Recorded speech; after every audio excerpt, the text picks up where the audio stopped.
আজকে সত্যিকারে বলবো আমি আজকে কলঙ্ক মুক্ত হব। এলাকার শান্তি শৃঙ্খলা যেন বজায় থাকে এবং উন্নয়ন যেন হয়।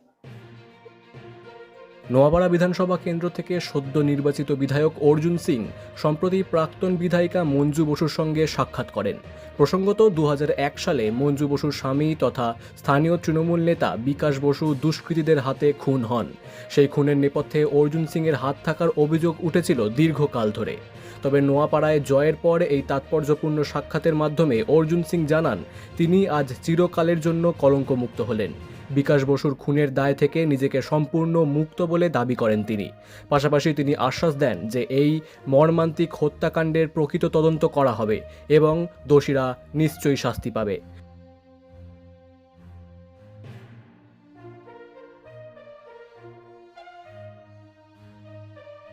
26 বছর আগে বিকাশদা খুন হন, তখন কিন্তু এই জেলাটা আমরাই দুজন চালাতাম।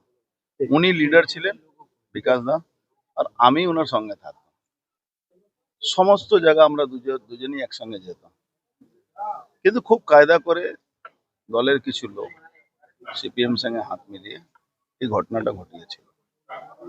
তখন একটা কনফিউশন ছিল, উনি ভেবেছিলেন পার্টির ওনাকে এরকম বুঝিয়েছিল আমি আমি নাকি এর মধ্যে যুক্ত আছি। কিন্তু আমি তো আজকে সত্যিকারে বলবো আমি আজকে কলঙ্ক মুক্ত হব। উনার সঙ্গে আমি কথা বলেছিলাম, উনি আমাকে এলাউ করেছেন, তাই আমি এসেছি। নিশ্চয়ই উনি করবেন। আজকে তিনি জয়ী হলেন। আজকে নোয়াপাড়ার যে বিজয়ী হয়েছেন আজকে হলে উনি তো আজকে শুধু নয় নোয়াপাড়ায় নতুন এলেন। অনেকদিন ধরে ওনার রাজনৈতিক অভিজ্ঞতা অনেক আছে। আজকের দিন এলেন।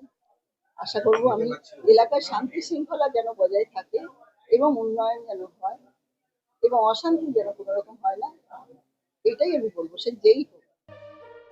দুই ভিন্ন মেরুর এই রাজনৈতিক সৌজন্য সাক্ষাৎ রাজ্য রাজনীতিতে ব্যাপক চর্চার জন্ম দিয়েছে। Bureau report, বঙ্গদর্পণ।